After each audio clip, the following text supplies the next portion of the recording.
Hey everybody, welcome to the podcast. I'm Nick. I'm Drake. Joe. And we might as well get started. I'm waiting on my tablet to load up right now so I can bring up my notes because this thing is an RCA tablet, so it takes for fucking ever to load. But oh well. So while this is loading, I guess Joe has something he's wanting to talk about with DC. Oh. Can I ask a quick question actually? Yeah. Android based or Windows based? Android. And it still takes forever? Okay. Yep. RCA. I was Okay. just say, sorry, with go that ahead. said, it's also a 10.1 inch quad core. Came with a keyboard, 16 gigs onboard storage, and it was like $50. So if that tells you anything. Okay. Yep. It's a quad core. It's just not all four cores really. Yeah. Though. Well, I just had It's a to- quad core, but 3 of them are retarded. I had to ask because And it just died. Oh. Well, I have an Asus Oh, tablet no, it that's went Windows based. I was gonna say, oh god, we're off book. No, I have an Asus one that's Windows based and it takes a little bit to boot up, but it's Windows based. Yeah. So, you know. Oh my god, I love cream soda. yes, Joe. I know you love cream soda. So to explain that to people watching, apparently I loved cream soda as a kid, and I don't remember liking it, so I've literally avoided it for the last, 12 years, and oh my god, this is incredible. It tastes so good. Joe's stupid. Oh. Anyway. So I'm gonna go on a rant now about how much I hate DC, and I'm so glad I've stopped reading DC comics, and I will never go back. I'm gonna like, as soon as this gets posted, I'm gonna tag a bunch of my friends that are like diehard DC fans, like DC. This is why I don't read Marvel. Blah, Are you blah. talking like currently reading DC? I'm talking currently reading. There's DC. no way. No one can currently be reading DC after you hear what I'm about to announce. That is gonna piss off every one of our fans. Well, We already have hate mail. Well, no joke. Fuck Marvel.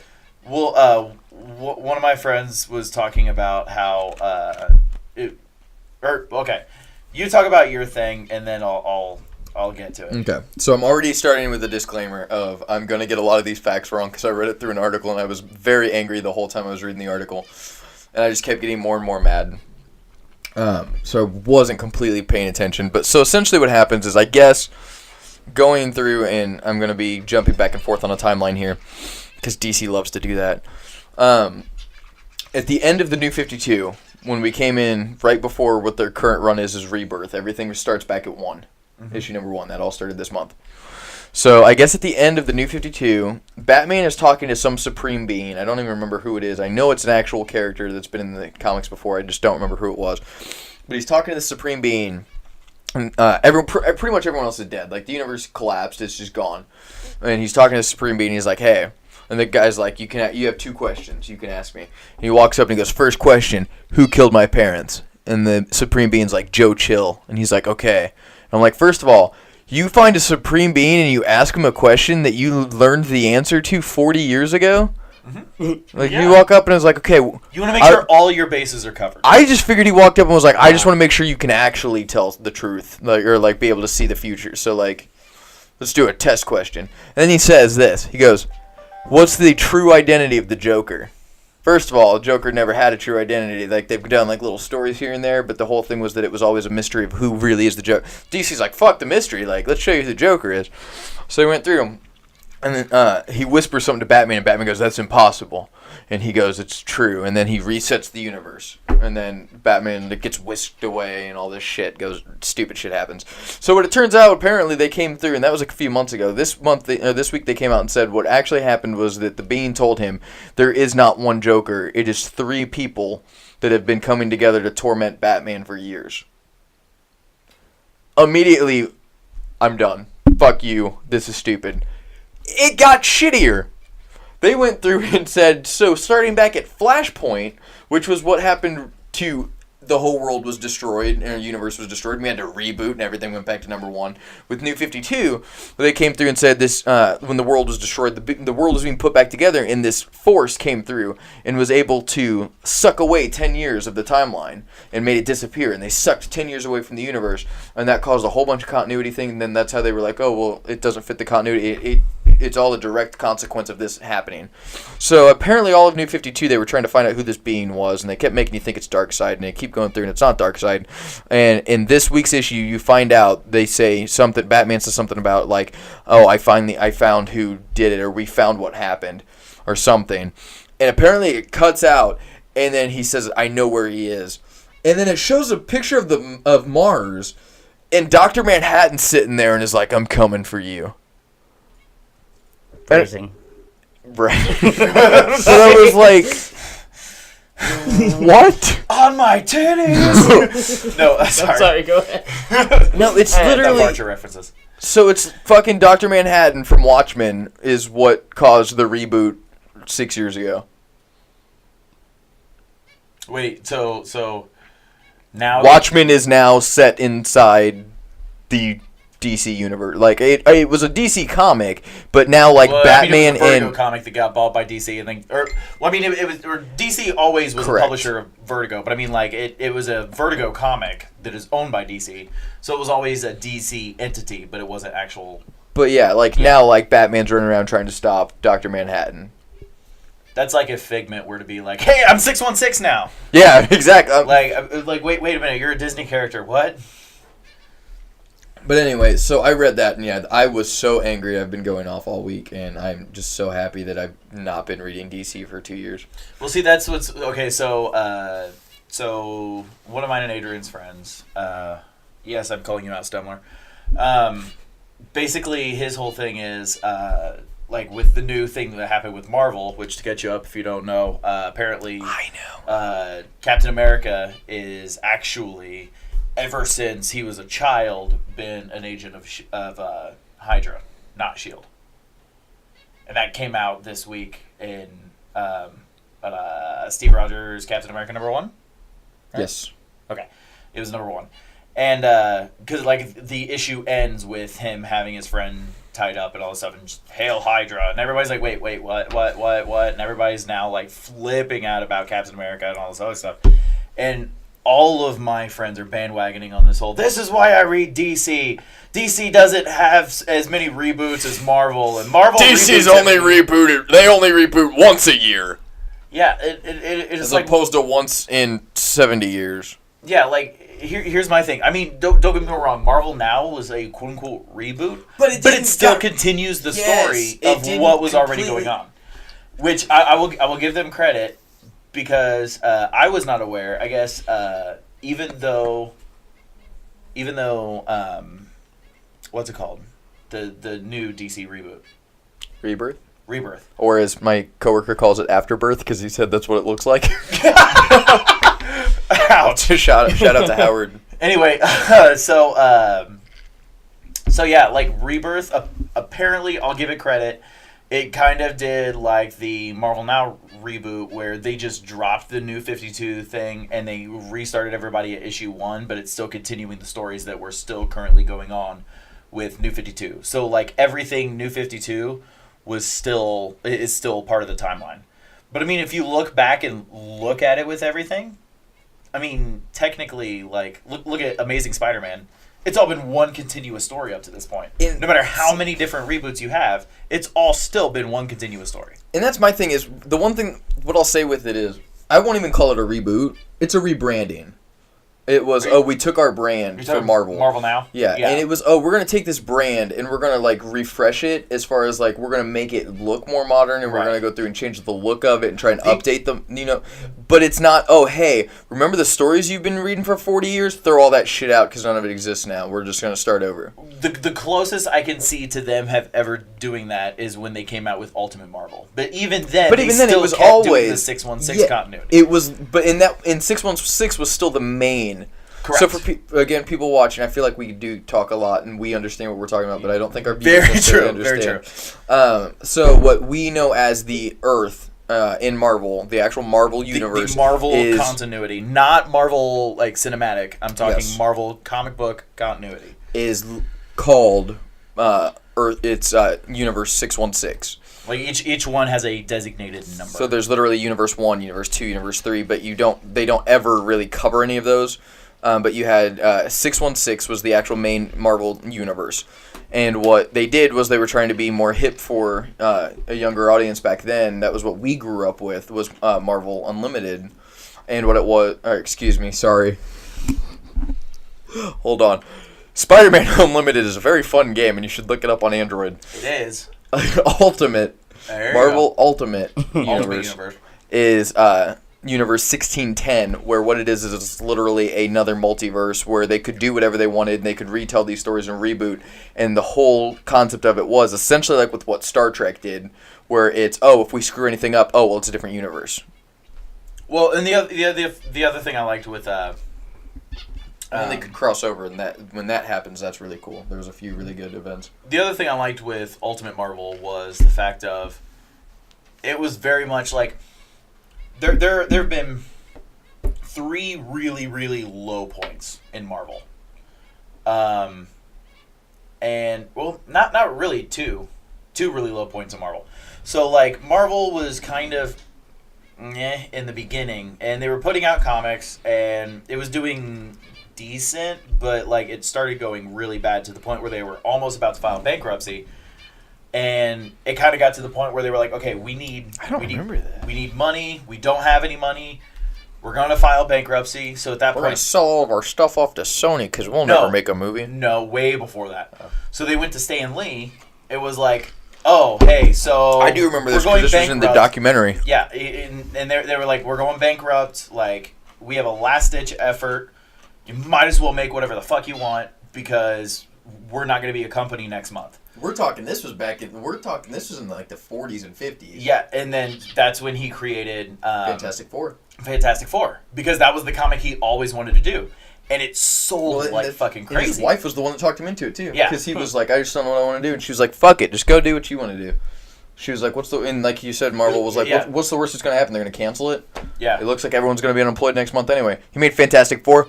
Boom! Billionaire. Yeah, well, not billionaire. My point being. Multi-millionaire. No, and not overnight. Lots of money. Not overnight, but that went through, and that changed comics at the time. It completely fixed the money problem that Marvel was having. And then they were pretty good until like mid to late 90s. Marvel Comics got an all-time low on sales. Like, it was bad. But you also got to think, most of the writers and artists and stuff like that, they were all burned out because it was the same people that were working on the same stuff for the same years. And we're not, like nowadays when like artists and writers go through and write on a book, I'm talking like the maximum, like you'll have a few years on a book. I really do think that the only person that I have seen actually work on a continuous book for as long as he has to be Dan Slott with Amazing Spider-Man. And I'm not talking, hold on, I'm specifically referring to working under an imprint. I'm not talking about like Robert Kirkman going off and writing his own book with Walking Dead. I'm not talking about, I'm talking specifically one person being put in charge of this huge franchise being left in charge of it. Still 100%, Brian Michael Bendis, Ultimate Spider-Man, Bendis and Bagley. Again though, my point being, it wasn't, okay, we're going to hand the reins off to you, like, Bendis went and took that and created it, and it was his own thing. I consider that his work. I'm talking, this is somebody else going and saying, hey, we need a new writer for Spider-Man. Someone else being like, hey, I'll jump on that. And then sticking around for 10 years. It used to be, like, people would stick around for 30 years. Like, you would write, your entire career would be, I did Spider-Man. Yeah. Or I did Fantastic Four. Or I did Captain America. Yeah. Or I did Punisher. Yeah. Now it's like, I worked on Punisher for like 6 months to a year, and I did a really cool run, and then we ended that, and then I handed it off to another writer, and then I went off to do this other shit, and it's just, people hop around. But, that hurt. But, what was I saying? Ow. No, but anyway, so, everybody was basically getting burned out in the mid to late 90s. All the comics were basically sucking at that point. So again, Marvel was hitting a really, really bad all-time low. So they did 2 things. They sold off all of their rights to movies to other studios, so that way studios can make movies, and hopefully that would get people more excited in the comics. And also, they, as a last-ditch effort, went to Mark Miller and Brian Michael Bendis to do Ultimate Spider-Man. Ultimate Universe. Ultimate Spider-Man was Brian Michael Bendis. Turn our ringers off, because we're all doing a podcast, and I feel like we're all also in the middle of doing like other things. Yeah. But, I'm trying to remember what was PlayStation messages. So. What was Mark Miller? Mark Miller did, was it X-Men? It was either X-Men or it was Ultimates. Ultimates wasn't around that long though, was it? It wasn't around very long. For like 12 issues. Yeah. And it was. There was Ultimate 2, Ultimate 3. But that's right. But because I'm pretty sure Mark Miller did Ultimates. Yeah. But again, it was in the beginning, and when everybody was like, "Hey, we need money. Anybody got any good ideas?" And then they just handed everything over to them. And honestly, it's kind of funny because if you look at it, most of the Ultimate stuff really didn't go anywhere. Like, I mean, they had Ultimate X-Men, but it was only like 30, 40 issues. You had the Ultimates, which, I mean, like I said, had Ultimates, Ultimates 2, and Ultimates 3, which I think were like 15-issue runs each. But then you have Ultimate Spider-Man, which did 200 issues. Am I right? For what? Ultimate Spider-Man?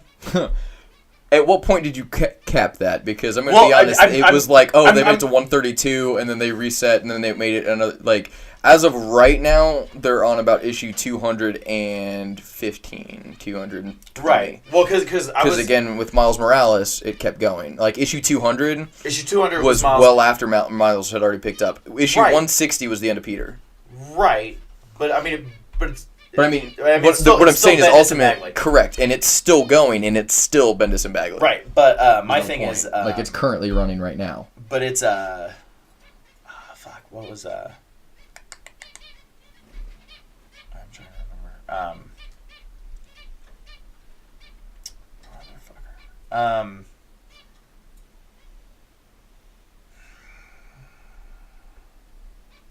I had a point to this. I have no idea. Do you guys remember? Was he talking about A? Long story short, it's basically the whole, like, Ultimate Spider-Man did oh, no, issue 200 was, that was Ultimate End, wasn't it? When Ultimate End occurred. Mm-hmm. So that's why issue 200 was sticking in my head. I gotta think for just a second. It would have been around issue 212. Because there was 12 issues afterwards of Miles Morales, and then that's when Secret Wars started. So there was 200, I read those 12 issues, and yeah. then Secret Wars started. I read those 12 issues. And I'm not going to lie, I was really excited about those 12 issues, and then it ended up being a lot of filler. Where, like, there was, like, 5 or 6 issues where it was just, like, Dr. Doom being like, I'm going to stop you because I work for Hydra now, and, like, Hydra works for me now, blah, blah. And then, like, it was, like, 6 issues of just, like, this saying, like, building to this point. And then it was like, oh, Secret Wars is starting, sorry, like, can't finish out this arc. But, long story short, great stuff. But, no, that's not my fault. Well, outside of Joe's DC, yeah, we're kind of done with the DC right now. This is not wanting to work right. All right, what were you looked like you had something you were wanting to talk about. Could I have a moment for Uncharted 4? Yes. Because I did complete it. I'm actually excited to hear your thoughts on the game because I'm really excited for it. I don't plan on doing any spoilers because I don't want to ruin it for anybody, all that kind of stuff. Outside of the one Easter egg that I really would like to talk about, but I think most people know it's in there. Mm-hmm. So if it's cool if I can do that, guys. Yeah, just a quick little heads up, spoiler alert. But it's a spoiler for an Easter egg. Yeah, it's a spoiler for an Easter egg, and I mean there is also a full trophy for it. Yeah, there is. So I mean, it is mentioned in the trophies and stuff like that. So I mean, it's kind of spoiled when you first read like what. Yeah. So I feel like it's not really a big, but anyway, totally love the fact. Probably best Easter egg I've ever seen in a game. You get to play Crash Bandicoot. Yeah. You literally get to play Crash Bandicoot. I need this game. Did you not know that? No. Yeah, it is. Dude, I'm still on Uncharted 2, so I've been trying to avoid anything about this game. I'm still on Uncharted 1. Yeah, but apparently you weren't trying to avoid news on it. I will admit, the reason I found out about it was because I was listening to the Rooster Teeth podcast. Yeah, I will say... And they were talking about it. It's super cool. I love how they implemented it into it. It makes sense in the storyline. It's not just some random, oh, here you go. It's actually, like, in the story. Yeah. You will run into it, which I think is kind of cool. Also has kind of the original PlayStation feel to it. Yeah. So you even use the D-pad rather than the joysticks to control Crash Bandicoot. And, I mean, you run away from the boulder, you collect apples. The banter back and forth between characters is always fun, too, as you're running while you're playing. I won't say anything about that, though. Absolutely loved it, though. Will say the ending was a little bit... It was... lackluster. Yeah. I mean, it was a little predictable, characteristic of all of the other Uncharted endings. So, I mean, fair enough. But I still absolutely love the game. It has beautiful graphics. I found myself, they got picture mode on it. That's cool. Yeah, it is amazing, but I spent a lot of time like, oh, I can get this angle right here. Ah, perfect. So I have all these pictures now. You know they threw that in there just so they could be like, guys, look, it's a 20-hour storyline, and 5 hours of that's you just running around taking pictures and be like, look at this. Well, I got some really cool pictures. I'll have to send you some, but I've got some with spoilers, but some without spoilers too. But... PSN? Yeah, I can. Oh, that's so cool. Yeah, I can send it to you. Oh, yeah, you showed me your fall. See, I will say, normally I'm not one that's, like, too big into, like, pictures and games and stuff like that, but I will say, actually, shout out to your brother for even bringing it up, but, part of me wants to play Firewatch specifically because when you play Firewatch... I totally agree with that. There's the feature of you get to take pictures of the game, which is cool because, I mean, it's kind of nice. You get screenshots, stuff like that. But at the end of the game, you can actually pay the company money, and then they send you actual photos of the photos you took in-game. That's pretty neat. Which is pretty awesome. Because then it's kind of like, oh, I have this scrapbook of me playing through this game. Granted, apparently only, like, I think it's like 11% of people who have played the game, like, on Steam and beaten the game have actually sent in for the pictures, but... You know what else is really cool? What? There's these awesome things called memory cards. Yeah, no, you can just do screenshots. But... Yeah. Not necessarily legal, but you can do it. I will say, if Naughty Dog ever did that, though, some of the pictures I have taken, hell yeah, I'll blow it up, I'll put it on my wall, you know, whatever, things like that, because, I mean, that's... what I've decorated my room in is video game stuff. So it's like, I would actually enjoy that because their games are phenomenal. Yeah, I mean, I need to go through and just finish playing. God, yeah, The Last of Us is great as well. Oh, that's the other one. I picked up. Play. I started playing some multiplayer on that again because one of my friends has it. Multiplayer is pretty fun, but going back to Uncharted, beautiful game, amazing graphics. I will say in this one you can drive. And you asked me last time about whether or not it's linear or if it's an open world. Yeah. It has a feeling of open world because the map is large, but it's still a very linear story. So there's only so many places you can go. So, I mean, it's kind of like Uncharted in general. Or even, like... I mean, I don't know. The Tomb Raider games, the new reboots, to me always, like, felt like... like a open world game, but are very much and that's very linear games. That's how Uncharted got as it, grew as a franchise. Because I mean, when you first start, game 1's going to be very basic, straightforward. I mean, still an excellent game, but 2 started to branch out, 3 branched out quite a bit, 4 finally made it feel completely open world.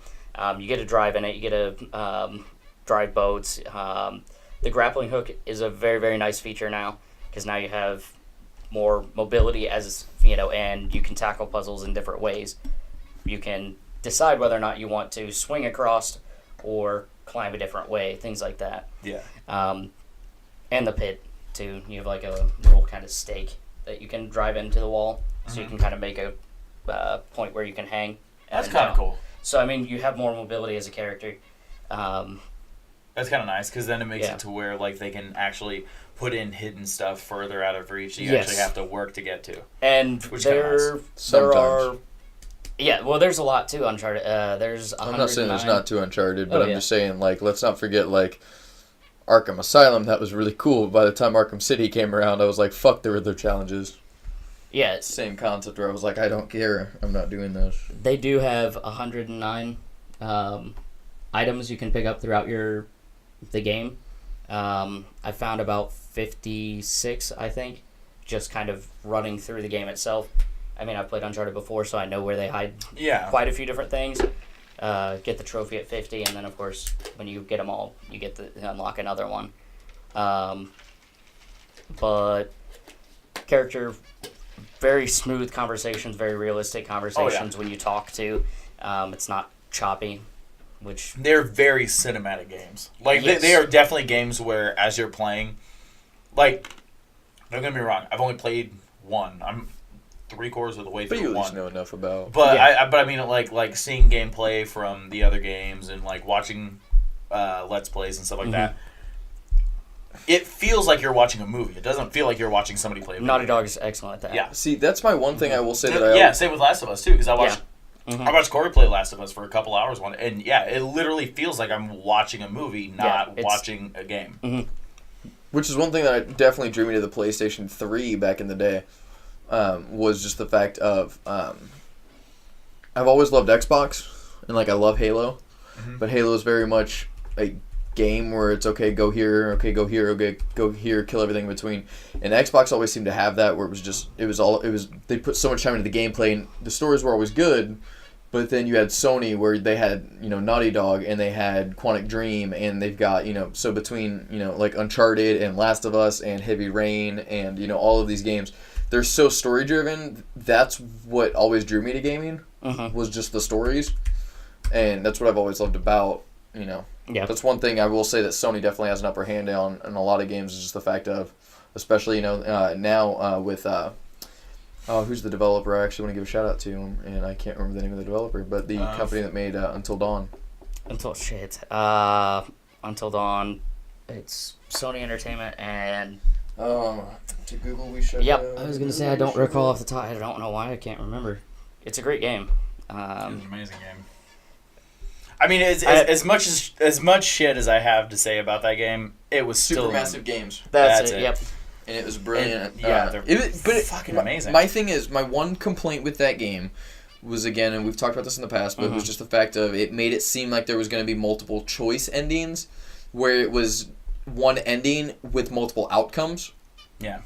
But even with that said, this is a studio who's never made a game before. To my knowledge, this was their first game.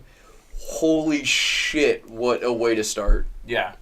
Like, there's so many developers, I hate to say because I love them to death. Go back and look at some early Blizzard games. They fucking sucked. Blizzard's made some shit. Blackthorn was good. No, I'm kidding. My point being that Blizzard has just made some shit. And yeah, they release games now, like speaking, Overwatch just came out last week. We haven't done an episode since Overwatch came out, and I cannot wait to talk about that. That's true, we haven't done an episode since Overwatch. I bought it, so I haven't played it. You bought it? Oh my god. Yeah, I bought it last week. We need to play it. And because I picked it up before they ran out, I got the metal plate lithograph. Why did you get something I didn't?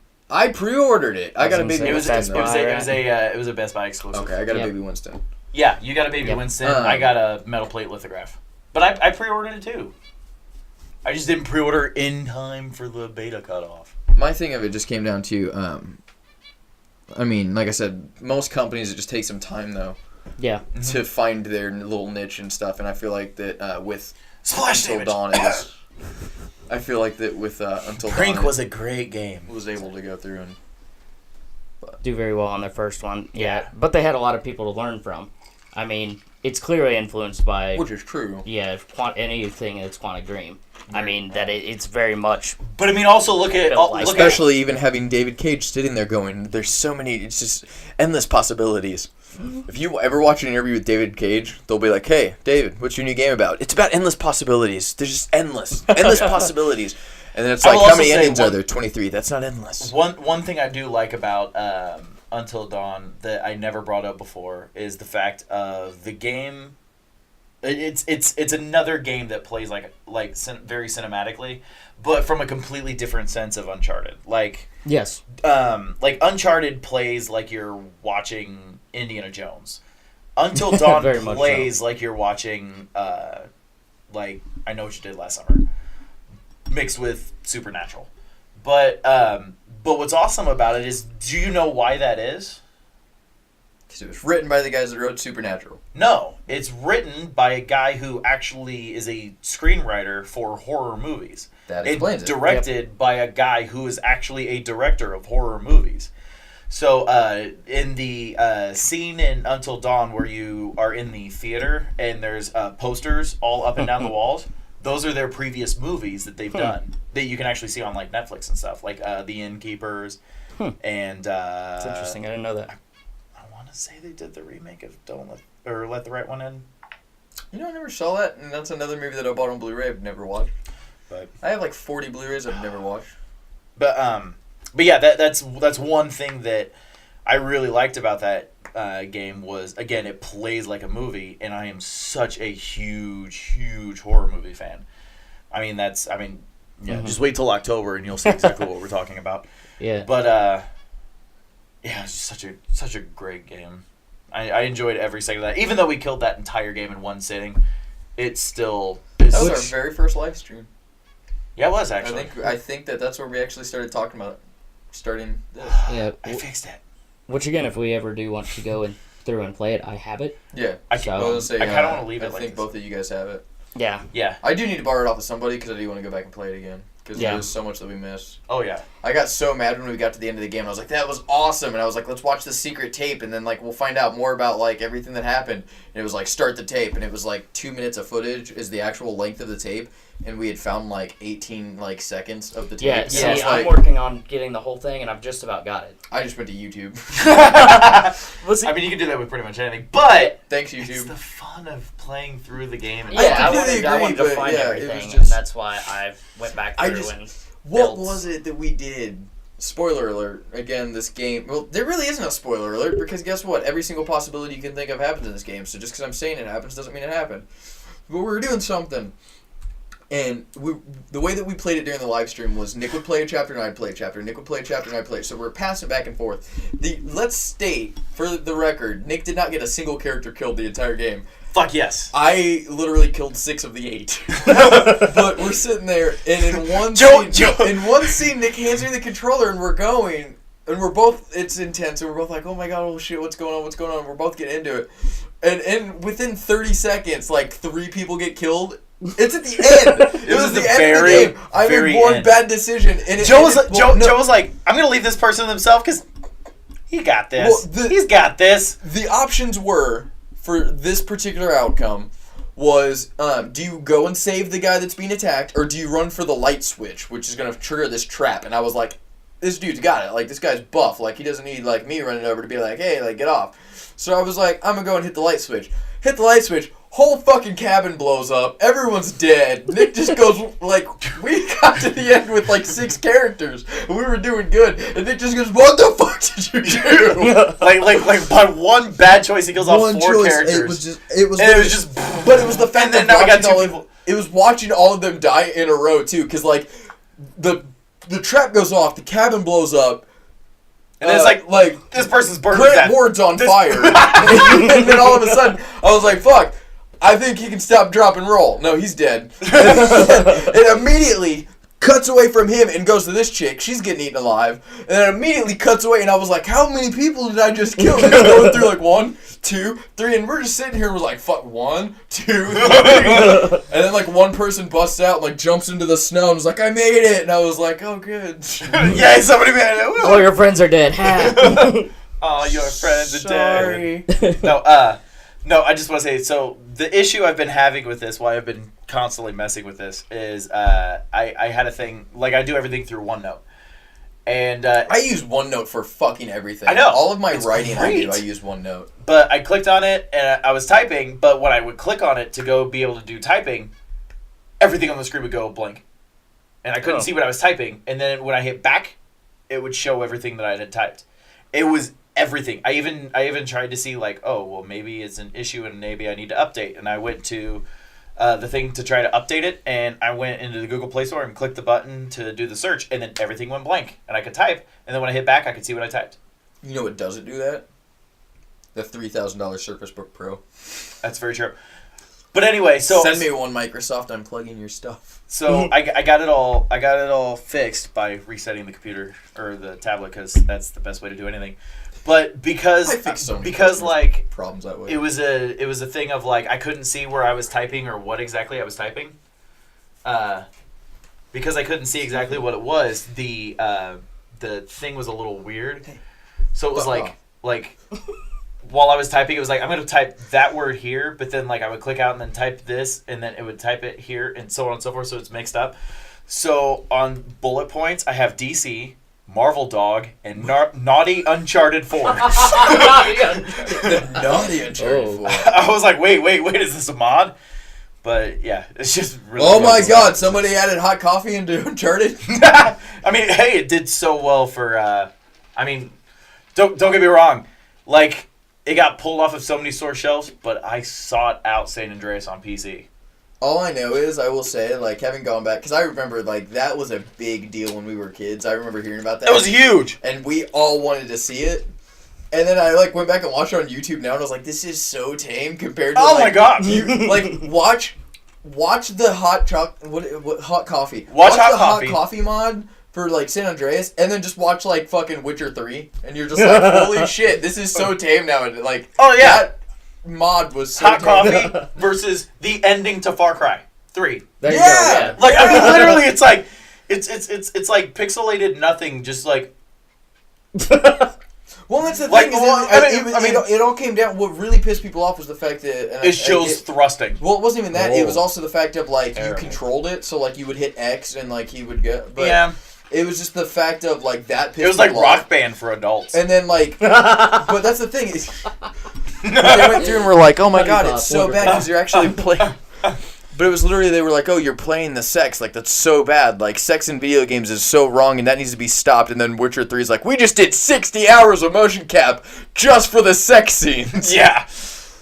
There is a lot of And sex then in pre-orders that game. went up like 3 times. I will say, with Witcher 3, though, you don't actually play out You the don't. sex. So, I guess the best But with that description would said- be to compare it to God of War. Where you, Guess that's it's true, yeah, literally yeah. quick time events. That's awesome. Does he stand up and say, I'm the greatest pirate on earth?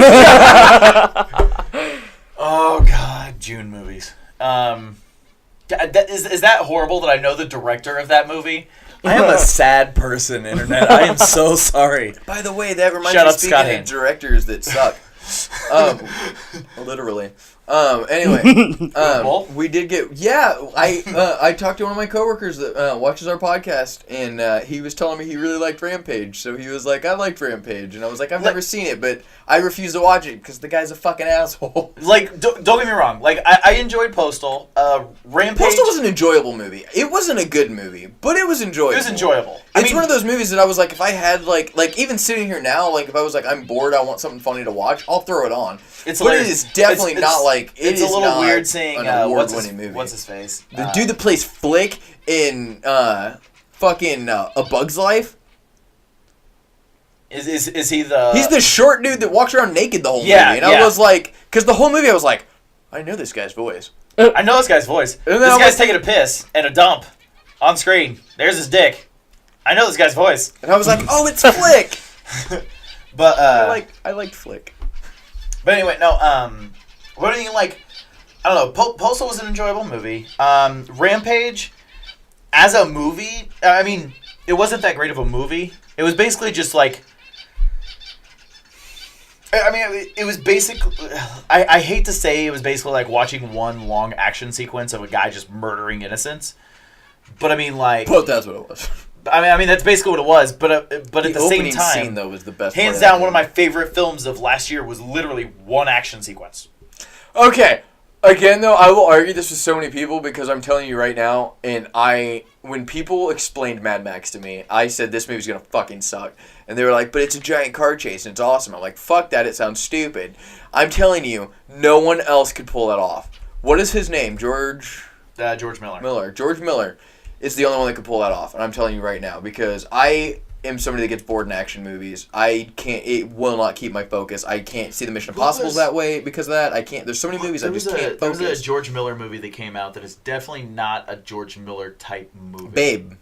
Babe, that's what it was. Babe. Yeah, the guy who directed Babe, like the pig, like that'll Yeah. do, pig, that'll do. Like Babe, also directed all the Mad Max movies. But my entire point being like, Which again, Babe's a pretty good movie. But people go through and tell me But Mad Max 3. all the time of like, oh well, Mad Max did it, so like this maybe this movie will be good. And I'm like, you don't understand. This movie's not Mad Max. Yeah. Water, gun. Tom Hardy did his best. It truly is. I'm not being sarcastic. Like he was great in that. I haven't seen The Drop. He was amazing in that, but oh my god, The Drop is hands down. I have not seen The Drop. You've said that was. I could put Drop in my top 5 movies of all time, easily. It is also, a perfect film from beginning to end, and it is James Gandolfini's. Do you know how fucked up last that or is? By second the to way, last. it's his last movie. So James Gandolfini, right, died in 2013. So they came out this week and filed a lawsuit against him because the paramedic that took him to the hospital in Australia when he had his heart attack is now being accused of having stolen his Rolex. Yeah, I heard about that. 3 years later, they're just like, his Rolex is missing. I bet it was that fucking paramedic. Yeah, they literally, I heard about that. Oh, that's a whole nother thing we need to talk about. And I am only bringing this up if you promise me that if we all decide while I'm talking about this that it is not appropriate to talk about, we will censor this out of this podcast. Okay. This literally blew my mind that this is something that was allowed to be done, but it's in another country and it's another culture, so I guess it was acceptable. I was watching the news last night, and officially the world's most racist commercial appeared on television in China. We will see how this goes. Can we play Is This Racist? Daniel Tosh style? Sure. Bring up the commercial. I was going to say, let's just play the clip. I'm not going to describe it. It's so bad. Links down below. Yeah. Down below. It's bad. It's bad. I cannot explain it. Hold on. At first, I seriously thought that you were going to talk about the. Well, this probably gets censored out. The video that got posted to Snapchat. Capitalism is easy. Start by squeezing some lemons, then hire someone to do it for you. Okay. The Chinese laundry detergent. Okay. No. I don't want to hear you talking. I don't want this guy to describe the commercial before. Okay, hold on. So, as soon as he stops talking, I'm going to turn it up because I don't want him to give it away. Yeah. So, this is the ad. I cannot believe they put this on television. And people are in an uproar, and I can see why. That's yours. I'm going to laugh. It's so bad.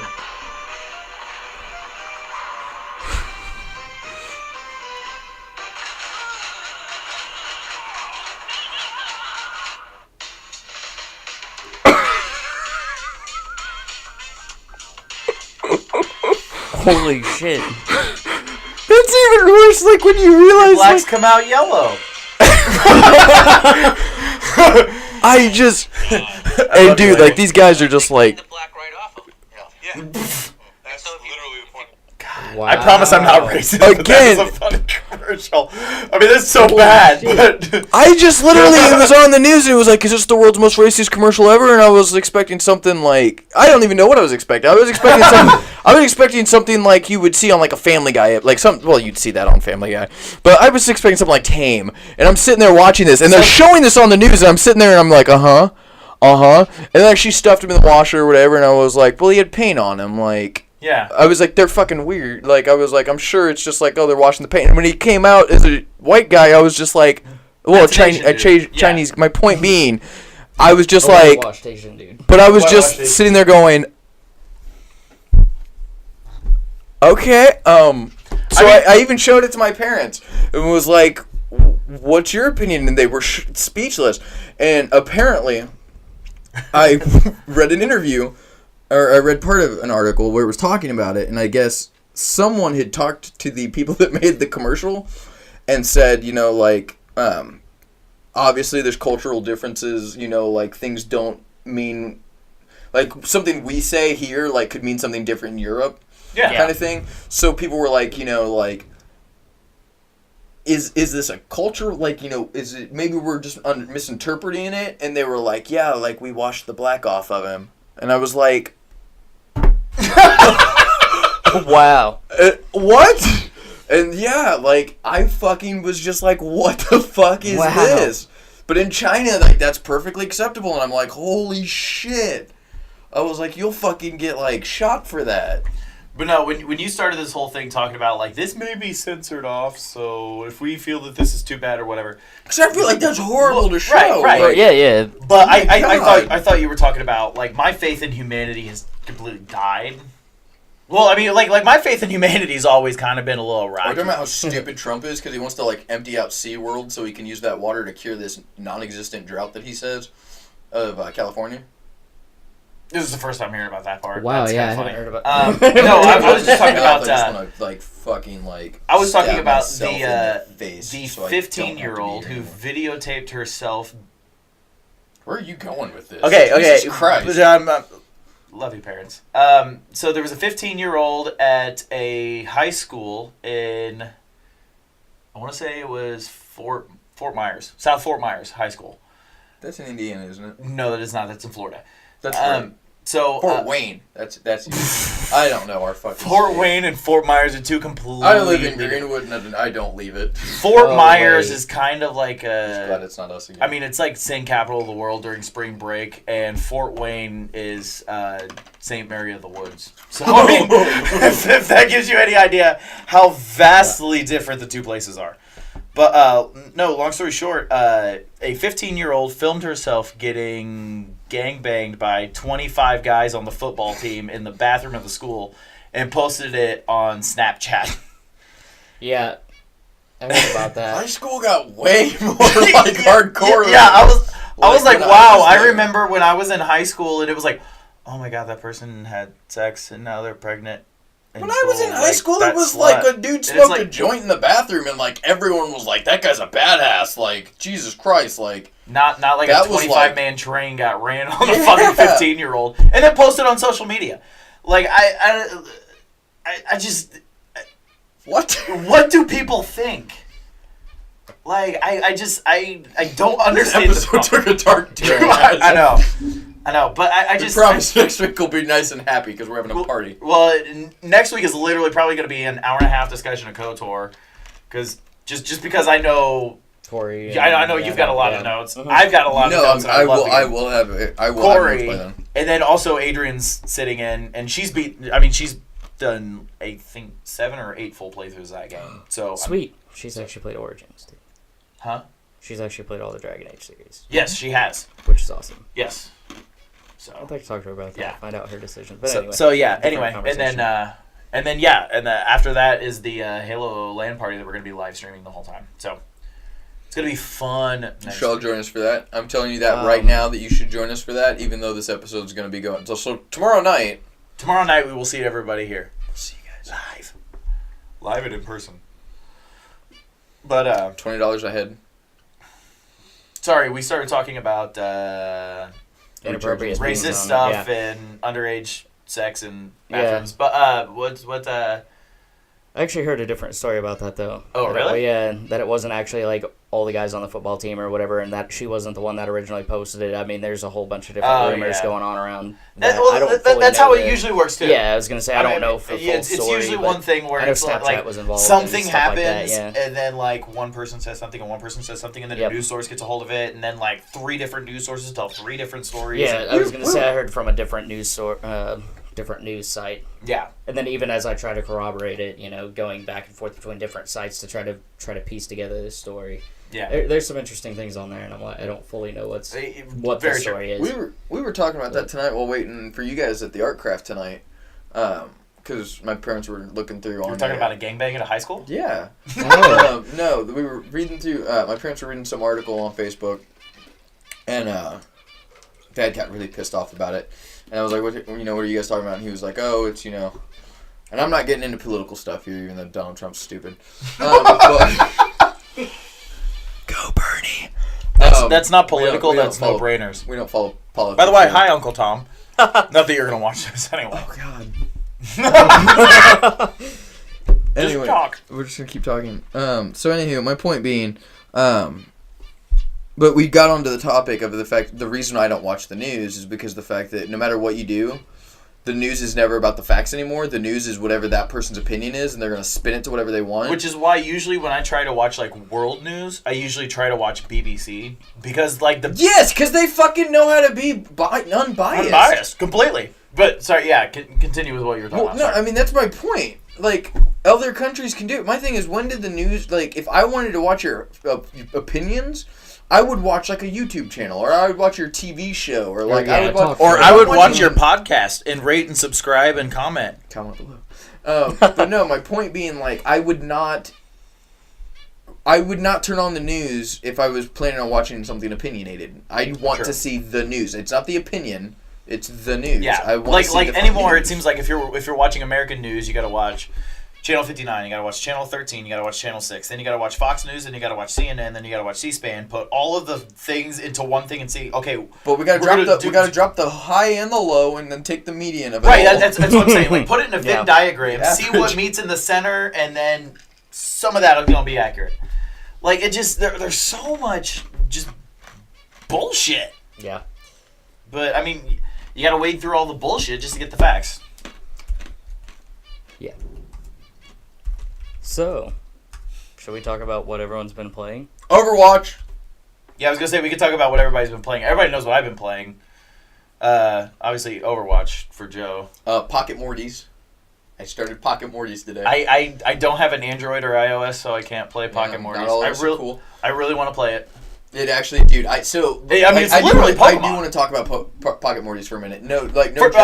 Actually, real quick, I want to talk about Pokemon Go. Go to their website. Yes. You can actually sign up for the open betas right now. Yes. Yep. And you can start playing immediately. Yes. I am very excited. I have a Windows phone, so I can't play. Sucks to suck, bro. I know. Also, let's not forget that Microsoft just announced they're cutting 186,000 jobs from the Windows mobile department. But enjoy your $1,000 phone. $800 after replacement plan. But at least if it breaks, you can get another crappy phone. No. It's an amazing phone. The phone is incredible. It just doesn't have the support for it. Yeah.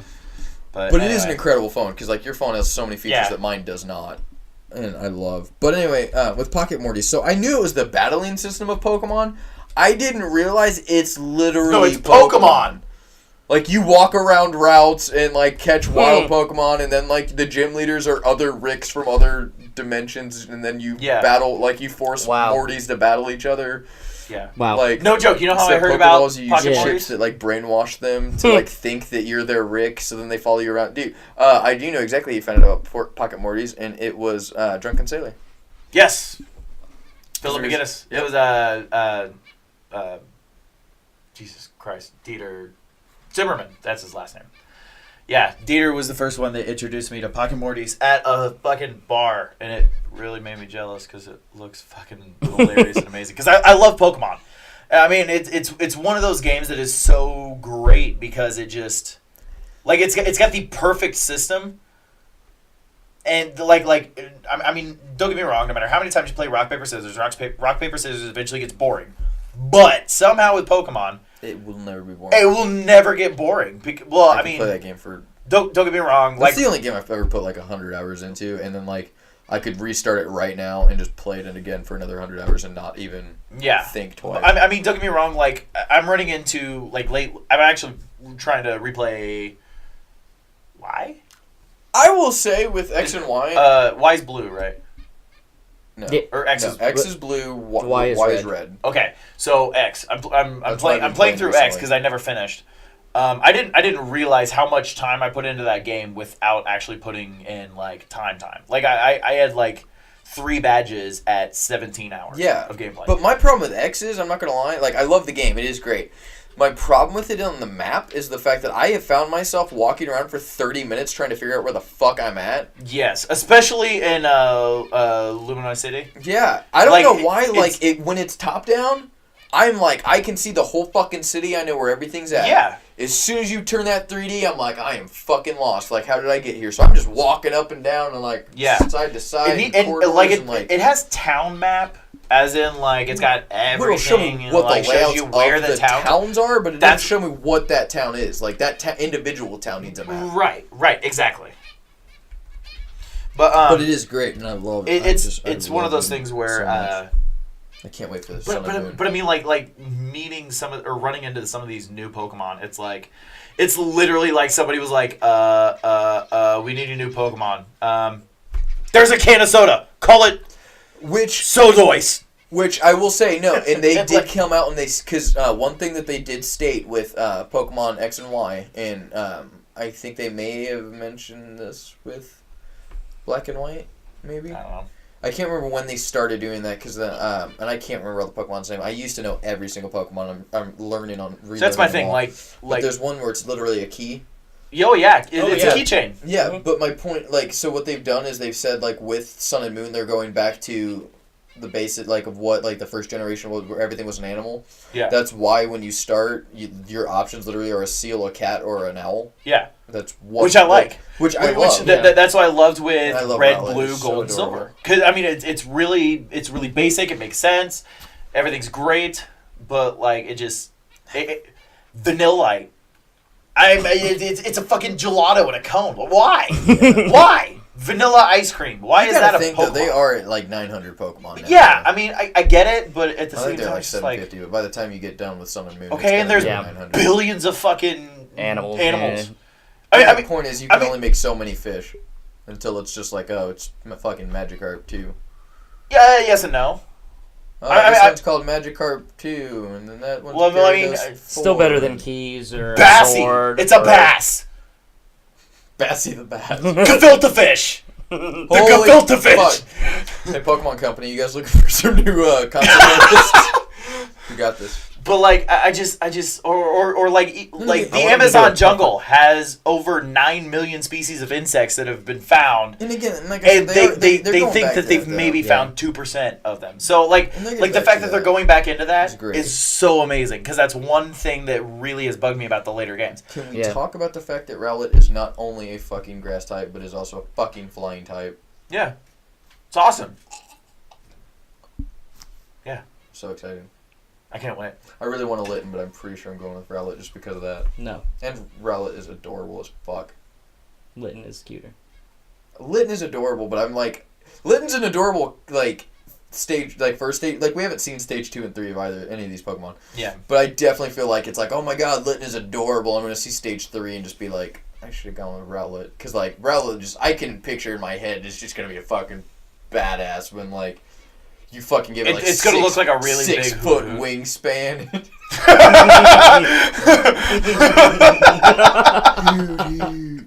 I hope it does. And by the way, yes, we are full-grown adults spending most of this podcast talking about Pokemon right now. But anyway, Don't continue. even ask me how much I've spent on Pokemon in the last month. God damn. No, seriously. Like I mean, if I haven't been playing Knights of the Old Republic, I've been playing Pokemon. No, I mean, like, I've actively, like, given the Pokemon Company, like, 150 in the last month. And Like, what? Cards, like, fucking Why? shit that has Pokemon written on it. Why? I really, really like Pokemon. Just play the games. Wait a couple months. Buy the new 3DS XL when it comes out. Oh, I already am. Right. I'm just saying, save your money for that. Dude, I'm not going to get into how much I make on a podcast, but, like, I pretty much have a disposable income at this point. But anyway, Don't raise my rent, Dad. so what have you been playing? Lots of different things Tastes actually. like a marshmallow. All right.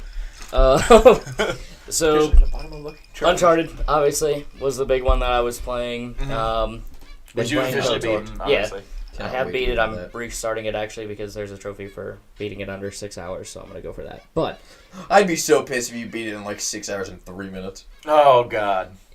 yeah, That used to I piss hope me that off on doesn't. Gone Home. yeah, I hope that doesn't happen. But I think it's absolutely doable.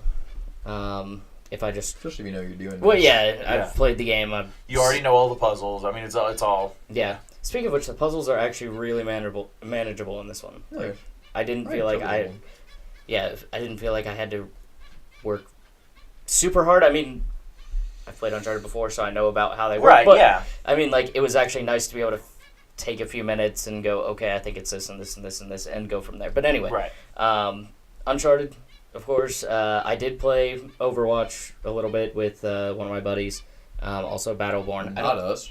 I don't have Overwatch yet. I was at his house. Okay. Yeah. Could have been like, hey, get on. I'm like, okay. And then not got on like I do every time you guys ask me to play Division. Yeah. Anyway, I'm planning on getting Overwatch. Give me a little bit. But so I played a little bit of Battleborn. Very much, totally Borderlands. Just different. Yeah, characters. I've heard so much that Battleborn is literally Borderlands meets You didn't buy Battleborn, did you? The one game. No. I was gonna say so many people are so pissed. No. Wildstar. That's the thing I was thinking of. Yeah, essentially. No, actually, one of my friends has it. I was gonna say So. just to announce, your friend's gonna be pissed. Just to announce because they just came out and said to help compete against Overwatch, they dropped the price to $40. Oh yeah, he's probably gonna be pissed. Wow. Sorry, Which is why Shannon. it was like Steam was talking about, or there's an article online talking about, like Steam has the best deal for Battleborn right now because you can get it as 40% off. So it's like $39, and I was like, like it's gonna be on Tuesday. Yeah. But as of Wow. right now, it's the best place to get it. Right now. For a Wait a few week more till you days. get paid. By the way, Buy it. Best Buy. Yeah. I was gonna buy Overwatch with points because I got enough points to buy Overwatch. I don't know why my But points they're haven't come they're through. changing something on their website, so I can't cash in any of my points for another 2 weeks because they're changing how their website works on points. I'm wondering if I was that's like, why I don't have all my points. Oh. Because I should have like 500 and some points, and I have like 41. And I got an email about like something was going on with the points or whatever. They Yeah. were like hang tight. So, That was, like, a month ago. once they're done doing everything on the website, I'll have access to my points again, and then I'll have all those points that I can cash in for whenever the next game comes out. But I'm just Sun saying, and Moon 3DS. I mean, it was one of those where I was like, I'm low on money. I gotta buy Overwatch points, and then the next day I made like $100 cash at work, and I was like, I can still buy Overwatch now. But yeah. So I did pick up Overwatch. I put in the code, so I got all my in-game stuff for World of Warcraft, Nice. Yep. and that's literally all I've done with the game so far. Fair I enough. opened it up, got the code, put in the code, and haven't touched it since. Fair enough. I also picked up fuck was that game? Quantum Break. Oh, I okay. haven't touched it yet. We've talked about that one. And You've had that actually, for a little while. I'll be interested to see what you think of that one because I haven't played it yet, but I've kind of thought about it a little bit. Joe, you already own Alan Wake, correct?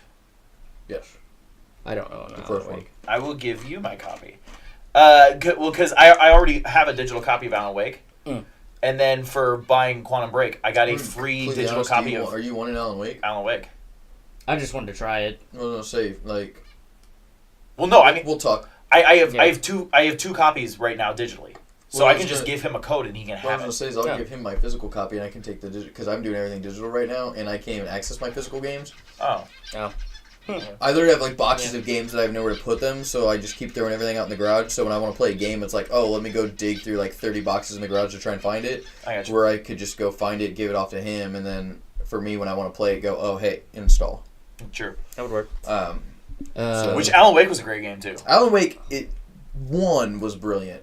Yeah, Everything the I've seen on American second Wasteland or one, whatever. I haven't Yeah. played it, so like I'm not saying it's bad because I haven't played it, but I've not. It doesn't It's- look like it's like the whole Naughty Bear Tropical Paradise or whatever. I saw that and was like, there is nothing about the original in this. Like this is not the same magic as the first one. Yeah. Again, But I mean, love Naughty it. Bear like I loved Naughty Alan Bear. Wake to Alan Wake 2, it seemed almost like they took Alan Wake and were like, well, this game over here is popular, and this game over here is Yeah. popular. So let's take stuff from this game and stuff from this game, and then put it into Alan Wake and make it our own game. But it doesn't even seem to have like what But- I loved about Alan Wake, the first one, is like when you go through and play it, all of the voiceover work sounds like a Stephen King novel. Like the way it's worded, I Yeah. swear it sounds like but Stephen I mean, it's King because wrote the you're an narrative. author. Well, no, but I mean, So I mean, like it. but I'm not just talking just any. It's not like I walked over to the window and like slowly opened the blind. Like it Yeah, sounds like no. Stephen King actually like wrote it Yeah. and was like, here, like this is what your game should say. And then like somebody came into the studio and was like, I'm gonna just read it. I will say though, Quantum Break, I would highly recommend. We don't have to right now just because of how expensive it is. Even though I picked it up at Best Buy last week. It was actually it was while we were in Chicago. It was with Best Buy with their discount that because they had it marked down on sale, and then I got the 20% Games Unlocked discount, and it came out to I think I paid $26 for it. It's not bad. For Quantum Break. Quantum Break and Alan Wake because you get a free digital copy of Alan Wake with it. Which I find funny about that because in Europe, Mhm. Alan Wake actually got a mature rating. Yes. And because of that, they weren't able to give it out for free with the game because Quantum Break got a teen rating. So they were trying to give the game out for free, and then parents were getting mad because they were like, well, I told my kid they could buy this teen-rated game, and then you just gave them a mature-rated game. So they replaced it, and I don't even remember what it was, but it's some like little $10 puzzle game. Even in the U.S., like my thing actually says, like, Quantum Break, rated teen. Free copy of Alan Wake, rated mature. See, Alan Wake wasn't rated mature, was it? I thought it was. I thought it was teen, because I remember, like, there's nothing really bad in the game. Like, I thought Alan Wake was in. There's no language, there's no blood, there's no... Because all of I thought it was honestly, what was it, suggestive themes and something else. I am looking it up online, but I'm 90% sure that game is rated teen. Anyway, but it would be a great game for us to do for, like the game club, only for the fact of it's another game like pretty much all the BioWare games where choices completely matter and completely change the Rated game. teen for blood, language, use of alcohol, use of tobacco, and violence. Look up Quantum Break. Maybe Quantum Break's mature then. I thought that one was not in the teen. U.S. I was just saying that in the U.S. it's teen because I sell it. I don't have to card anyone to buy it. Because I thought it was two different ratings based. Again, not in the U.S. Right? No, I'm saying in my physical copy that here. I'll just go in the other room and grab I it. wonder if it's just a misprint. You have a European copy. Yeah, that's it. Totally random though. While we wait for him though, Rainbow Six Siege has some new operators, which I know you don't care about, but it's not I don't care. I just need to try and play it more. Yeah. My thing with it was the fact I just didn't. It is rated mature. Quantum Break. Oh yeah. And then Alan Wake within BT. Then yep.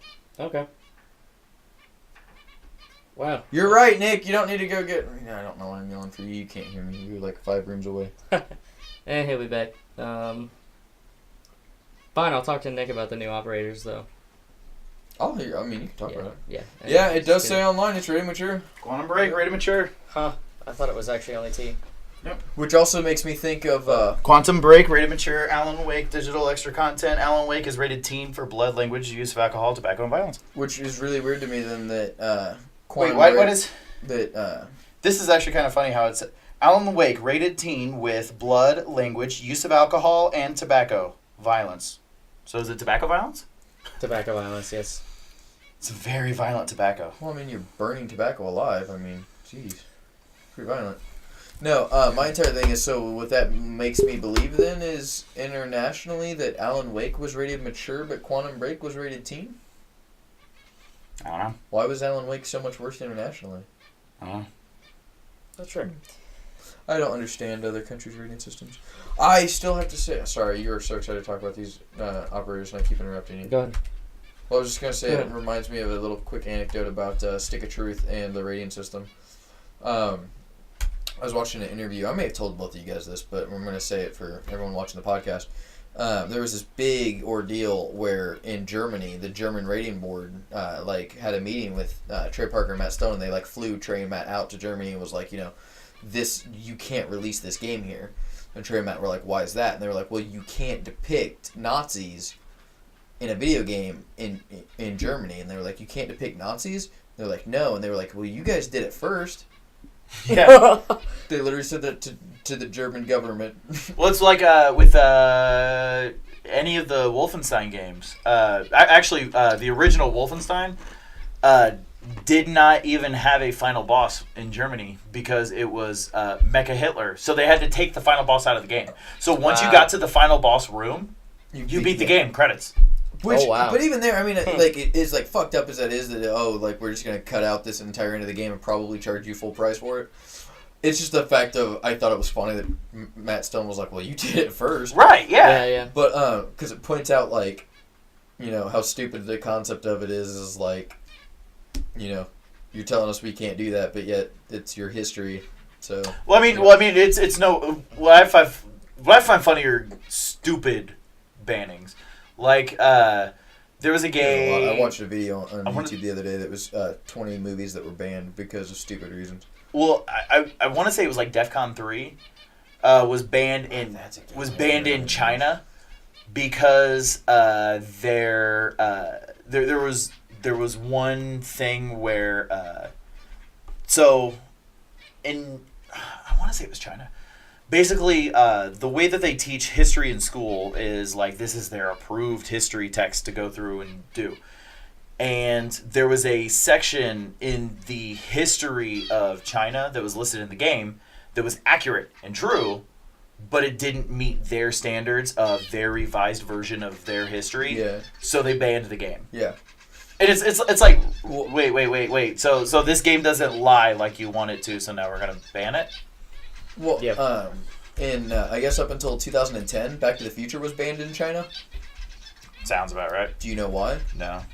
Has nothing to do with the incest, like, storylines that's implied or anything like that. Mm-hmm. Has everything to do with the fact that they said that history is sacred and you cannot rewrite history because then you're going through and defacing what history really means. So the concept of time travel is completely, like, sacrilegious. So all time travel was banned until 2010 when they finally were like, yeah, this is a stupid law. And apparently that's the whole reason that Terminator Genesis did so well, is the fact that it was the first new time travel movie and everyone in China was like, this shit was banned, let's go see it. Makes sense. That's the reason why that movie was actually considered a success, and they're going to make yet another Maybe abortion. that's why, like... sequel. Maybe they should re-release Timeline so that way people over there can actually see an amazing... That movie was great. That movie was amazing. I will say, that is another one where it was an amazing movie. Best movies. And the book was, like, still Just better. yeah. Like, I mean, like... Don't get me wrong, usually it's like, Yeah, the there's a book's lot that better. cut Yeah, out. the book's better. Yeah, the books get better. But I mean, like...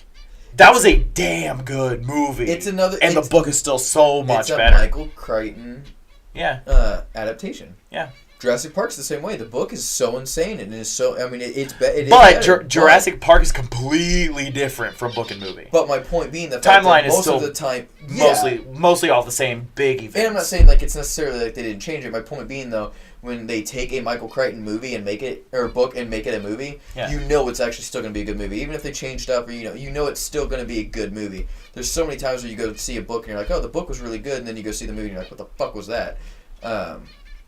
I'm not even going to get into all the different examples of that. I will say while you're looking that up, though, just the fact of what I was saying earlier about Germany reminded me that I saw something else on Facebook this week. And somebody was talking, and they said something about they were in some class in college, and the teacher was talking about the American dream and the concept of the American dream, and was talking to the German kid in class and was like, he was an exchange student. He said, do you guys have something like that in Germany, like the German dream? And he said, well, we did, but you guys didn't like it very much. Oh, God. Wow. Oh, it's kind of Wow. funny, but that's wow. Yep. Come on, guys. It's been like 60 years, 80 years. We True. gotta learn to laugh. That's horrible. I'm going to hell. Wait, they don't believe in hell. No, they don't believe in heaven. I don't remember. I don't know. It's whatever. YOLO, right? I mean, unless you're Buddhist. Sorry. Anyway, You only live enough 100 religious times. jokes. Sorry, what have you been trying to say this whole time? So Oh, yeah, he was wanting to talk about the operator. yeah. It's fine. I was just gonna mention that there's new operators and a new map on Siege. Which Guess I've been what's playing. finally updated for me? So as soon as I'm done You with play. as soon You as I'm finally done got with you KOTOR- play to work. No. Yeah, no, right? No, as soon as I'm done with KOTOR, I would be more than happy to play some Siege with some Okay. new operators. Because I Um, haven't tried any new operators since Frost. Okay. There's only been 2 additional ones. Oh, okay. I used so to. Makes yeah, me but not feel so bad. yeah, you haven't missed too much. The new map I don't care for, to be honest. It's awkward to me personally, but so I don't care for it too much, but that's all right. I do have a group that I play with though, and usually we don't have a full team, so you'd be welcome to join us and just be ready to learn because we're pretty, we got what we want to do and stuff like that. So Yeah. but So basically, I suck, but yeah. it's okay. I suck too. they do. Nah. But we'll be able to teach you like Yeah. where you want to go, what you want to do, stuff like that. New operators though, the attacker is Blackbeard. His special ability is a cutlass. No. that would be That'd sweet. Be so fucking sweet. I would play this Sweet, game then. yeah. I would love that. No armor, just a cutlass running around and fuck. Yeah, totally random. But on the division, I still would love to see that they have some sort of melee weapon. weapon. Yeah, like I a can't- baseball bat or something like Yeah. that. Oh yeah. I mean, it's fine. You smack people with your gun, but it would be so much fun if you could just get out a machete and like chop somebody or something. Something like that. Anyway, going back to Baseball Yeah, bat there you with go. barbed wire up there, and it would make sense with them post-apocalyptic. there you go. All right, Negan. But No one's gonna be able to say that anymore. Everyone's gonna be like Negan, and it's like, no, that shit existed long before. No, So- but anyway. The idea But- of killing people with barbed wire came long before Negan. But- Jigsaw. Marv. No, Saw 2. Marv. Yeah, I was gonna I'll say give you Sin Marv. City was before Yeah. Saw 2. Oh, totally. Like, I didn't... When I hear Marv, it took a second, and I was like, I know that name. My mistake. That was razor wire. Completely different than barbed wire. Okay, but it's concept. I mean, Yeah. everybody has to do a reboot somehow. Anyway. but You're not his- getting this sentence finished. No, I'm not apparently. But Blackbeard has a shield that he attaches to the top of his gun. It's bulletproof. You can't shoot him in the fucking head. Yes, I did hear that. It is a pain in the You ass. shoot him from behind. Well, that'd be great if he didn't come through the window every fucking time. And it literally, more times than not, when you're on the defending side, you'll be looking through a window, you see just a little hole pop up, and you're like, fucking Blackbeard, I better move. Because literally, I mean, if you Well, I shoot... did. Yeah, no, if you shoot at him, I mean, his shield blocks almost everything. And I mean, if all you can see is his head, Yeah. it's a lot of fun when he's laying down, though, and you, like, run up to him and shoot him in the back of the head. You're like, ah, bitch! But anyway, And Eat dirt! And Yeah. shepherds we shall be in the yeah. Before you can even finish the prayer, you already did. Well, see, I've started using shotguns more often because I can do that to Blackbeard, because I can run up. Pussy! Excuse me. Toasty. Well. But literally, I can run up and just shoot him in the back of the head with a Yeah. shotgun. I'm done. It's great. I will say shotguns Um, are OP as fuck at close range in that game, and True. useless at Have you long ever range. played Although a they did- single game where shotguns are not OP as fuck in short range? Well, no, I just Like you shoot someone no, in the it's- chest it's- with a shotgun. and here's it's just here's like my thing. does It's more nothing. realistic because like it's OP as fuck at close range, but like once you get like decently far away, like mid range, Yeah. they're practically useless. Yeah. Yeah, they nerfed Frost a lot. 'Cause Yeah. You used to be at Frost, you used to be able to shoot someone from across the room and Yeah. just down them. Like, It's not like the immediately. first But Halo where you're on yeah. one side of the map and it's like Well, no, I shotgun, mean and like it's even taking Battlefield out. 3 and Battlefield 4, Skylar with a couple Battlefield attachments. 4 I've not seen. With attachments, like he could snipe with a Saiga. Yeah, fucking awesome. Yeah, there's But, nothing like seeing him with like a fucking Yeah. ACOG aiming down the side. I was like, oh, what's this gun? My Saiga. Pop! Headshot. And I'm just like, what the I fuck? will never forget Yeah. how excited this is going back, but was it my 11th birthday party? I don't remember how old I was. Anyway, we were having a party and we Nick had a friend over and I had a friend over. So all four of us are down in my room. We're all playing Halo. And I can't remember what we were actually playing as far as the game type. I can't remember what it was called. I thought we were just playing deathmatch. Well, it's whatever it was where whoever got the first kill turns invisible and they stay invisible till it was oddball, but instead of a ball, it was kill based instead of Yes. It's, So- Juggernaut. Yes, Juggernaut. So we're running around playing that, and Nick's friend was going through, and he had been invisible this whole time. Joe Armstrong, because he's fucking amazing at Halo, He really is. or at least used to be. We I don't need to have know. him We on haven't here we sometime. haven't played in a while. Yeah, we should. But anyway, my friend ended up going through and killing him and turned invisible. Was so excited. He was like, "I'm invisible! Oh my god! Like this is the greatest thing ever! Like fuck you guys!" And blah blah. Luke Whittingham. And the first thing he does is jump in a warthog and just driving around. And it's like if you're invisible, you realize It doesn't make the car invisible. But so he's all excited. He's like, "I'm invisible," and then like we all look over and Joe Armstrong's got a pistol out and just goes, boom, and snipes him from like literally the canyon. Like, And then it's like, well, Joe's and invisible He was in the middle of the canyon, but like my phone just. Joe Armstrong was like way up here in the cliffs and caves behind, or not behind, but around this tower. So I mean, like literally half of the distance of this entire map, and just pop. Because Yeah, that headshot done. pistol used to be OP. Oh yeah, Halo 1 pistol. That was a ridiculous. great story, by the way. Did you hear the entire reason that the Halo pistol was OP? it was a joke. It was a prank, basically. Yeah, so the game was done. The game went gold. They all went to dinner to celebrate, and we're like, oh my god, Halo's done. Like, it's our first big game. Microsoft's releasing it. We're all excited. Let's go to dinner. One of the developers snuck back into the office at like 3 in the morning before they, like, the next morning they were going to come in and, like, start finalizing the discs. Walked in and was like, fuck it. And, like, upped the pistol by, like, 78%. On damage. It was like, fuck it. And just, like, went through. So it was doing, like, 200 and some % damage. And it was just like, fuck it, finalized. No one else knew about it. They finalized the disc. They sent it out, and then the dude was just sitting back and was like, hey guys, look what I did. And then everyone was like, what the hell? Why is the pistol the most powerful game? And on top of that, if they give it to you as a secondary weapon the entire game. Yeah. The entire game, it's That's like, hey, you want a secondary weapon? Pistol. And it's just like, haha. Yeah, it's ridiculous. And I'm glad that they kept that with Halo Anniversary. Yeah. Because they were like, we're not changing that. And I was like, yes, because for 2 they nerfed it so bad. Oh, yeah. Yeah. I remember getting Halo 2 and I was like, the fucking pistol doesn't do shit. Yeah. Headshot. It's Halo still 2, going what's going on?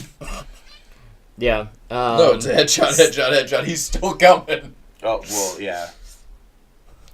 Phrasing. On my tits. My titties. But, yeah, the second operator that they have is Valkyrie, Defender.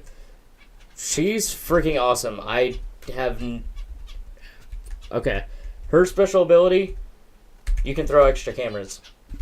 Yes! I did, yeah. I know we briefly talked about that last time.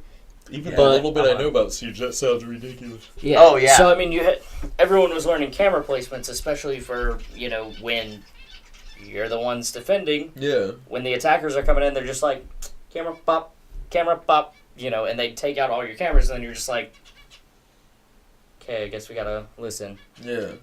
Oh, they're over there. Yeah. Now, with Valkyrie, you can place cameras wherever you want. Which is fucking So, cool. you've got, your set ones that everyone knows where they're at, and then you have 4 extra ones you can throw. You can still see them. Well, they can be destroyed. But they're not looking for them now. And No. on top of well, they are. Now they're looking for them. But it's Yeah. not like, oh, hey, like, I know It's they're not on in a that set wall. position, yeah. They don't know where they're at. I will say one of my pet peeves, though, with Valkyrie is when you're setting up, you can't leave the mission area. So if you, open a window or whatever, you can't jump out the window. Well, I can't get a camera outside, so I can't see from out there. Which would be nice to do when, you have someone like Blackbeard sitting on the outside. You'd be able to go, all right, so he's at this window, even before he breaks through that window. Right. But you can't do that until the game started. So at that point in time... Yeah, you run the risk of breaking the window yourself, trying to throw it outside real quick, and enemies spotting you, because you only have about 3 seconds before it'll alert the attackers that there's a defender outside. Yeah. So, I mean, you only have a very small period of time to be able to throw it and get back and hide again. Yeah. So, I mean, I would like to be able to throw them outside as well. Whether or not they'll do anything about that, I don't know. Probably not. But, very, very useful. Her black eyes have they're called black eyes. Very, very good resolution. Black eyes? Black eyes, yeah. Yeah, that's the camera. I misheard what you said. Okay. Yeah, they're not called black eyes. Well, that's the first thing that when someone said that, I was like, I was immediately what? like, God. You just threw a black guy? And they're like, black eye. Go get him! Oh, yeah. Yeah, but it was I choose you! Yeah, well, that's what I thought, too. Django, get him! Great movie, by the way. I did watch that this week. Oh, God, it's an amazing movie. But... Well, it was... Django, use Mandingo style! Well, so... Dude, please tell me you're just going to censor everything I've said tonight. Probably not. Tell me Anyway, I'm gonna me and Adrian were trying to find something to watch on Netflix, and use hamster style. And she was like, "Well, I don't know. What do you want to watch?" I was like, "I don't know. What do you want to watch?" We couldn't find anything. We were just flipping through Netflix. I was like, "Oh, Bates Motel. I need to get caught up on that because I've heard it's really good." So I turned it on. The opening episode has a really, really graphic rape scene.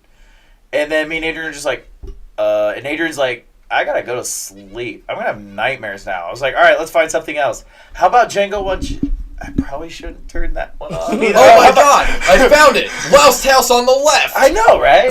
But like that was downstairs, so I couldn't turn it on. But no, we ended up watching Breaking Bad anyway. Here's some movie. It's got Jodie Foster in it. It's supposed to be really good. I guess she won an Oscar for it. Oh my god, that would be bad. It's like that movie that Jodie Foster, or what was it?